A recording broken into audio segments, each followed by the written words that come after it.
အားလုံးမြင်ပါမှာကျွန်တော်တို့ရဲ့ကိုယ်နေပိတ်တဲ့နေပြန်လေကြိုဆိုလိုက်ပါတယ်ကျွန်တော်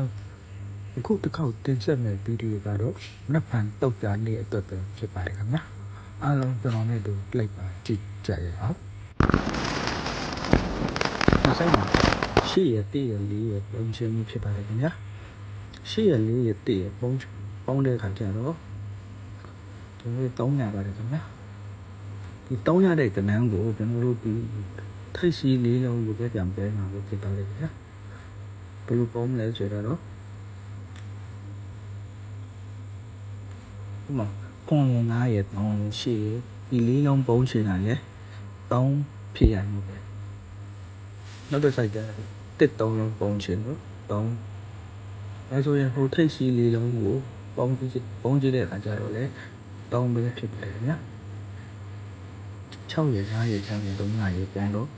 လေးလုံးပုံချင်3ဖြစ်ချင်ဖြစ်တယ်ခင်ဗျာအခုတစ်ခေါက်မှာကျတော့3ရဲ့4ရဲ့5ရဲ့ပုံချင်တော့9ဖြစ်ပါတယ်ခင်ဗျာဒီ9ဖြစ်ချင်းဆိုတော့ကျွန်တော်တို့3ရဲ့4ရဲ့2ရဲ့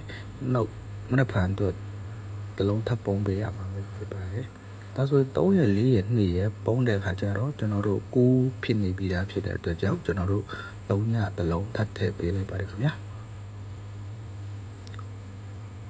ဒီ site မှာကျတော့အပိုက်ပဲဖြစ်ပါတယ်တိတ်ပြီးတော့9နဲ့6ကတိတ်ပြီးဖြစ်ပါတယ်ခင်ဗျာ4ကိုဒီပြီး6နဲ့8ကို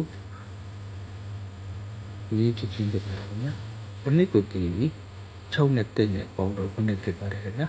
ကျွန်တော်အပြာရောင်ဆွဲထားတဲ့ line တွေက break line ကြီးဖြစ်ပါတယ်ကို break line လေးဆိုတာ9ဆိုရင်တော့3ညအခုတစ်ခေါက်မှကြတော့4 break နဲ့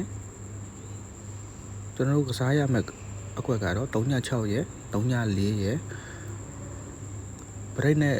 ကစားရင်တော့3ည4ပေါ့နော်ဒါဆိုရင်ကျွန်တော်တို့ခွေရလိုက်ပေါ့3ည4 6